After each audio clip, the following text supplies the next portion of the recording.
रसगुल्ले बनवायचे म्हटले तर आपल्याला खूप अवघड वाटते।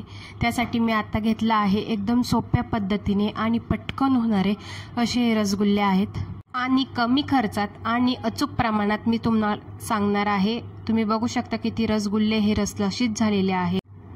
चला तर पटकन रेसिपी सुरू करूया। नमस्कार, मराठी स्वयंपाकमध्ये आपलं खूप खूप स्वागत। तर अशाच नवनवीन रेसिपीजसाठी मराठी स्वयंपाकला सबस्क्राइब नसेल केलं तर आत्ताच सबस्क्राइब करा। तर आता मी या ठिकाणी घेतलंय पाव किलो पनीर घेतलंय। ह्याचे असे छोटे छोटे तुकडे करून मी मिक्सरच्या भांड्यात टाकते। तुमच्याकडे फूड प्रोसेसिंग असेल तर त्यात तुम्ही केले तरी चालेल। मी या ठिकाणी रेग्युलर पनीर घेतलंय, मलाई पनीर या ठिकाणी वापरायचं नाही।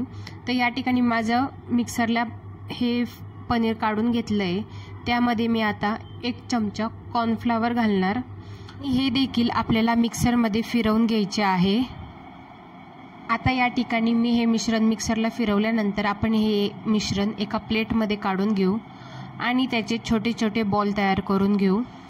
बॉल हे आपल्याला छोटे छोटेच करायचे, ते आपण पाकात टाकल्यानंतर ते दुप्पट होतात, त्यामुळे आपल्याला हे छोटे छोटे करायचे आहे। तर अशा पद्धतीने मी या ठिकाणी बॉल तयार करून घेतले। खूप मोठाही नाही, खूप छोटाही नाही, तुम्ही बघू शकता। तर मी या ठिकाणी 1 कप पाणी आणि 1 कप साखर घेतली आहे।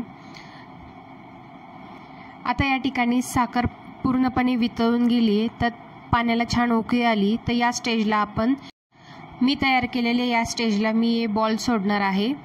तर अशा पद्धतीने मी हे बॉल तयार करून घेतले। मी एक एक कडून या पाण्यात सोडणार आहे।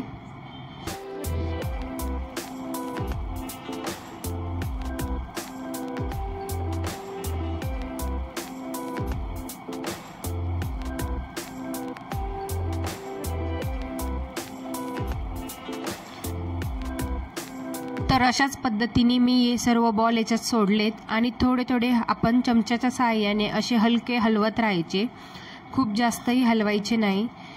त्यानंतर तुम्ही बघू शकता किती टम्म फुगलेत, छान उकळी आलेली आहे।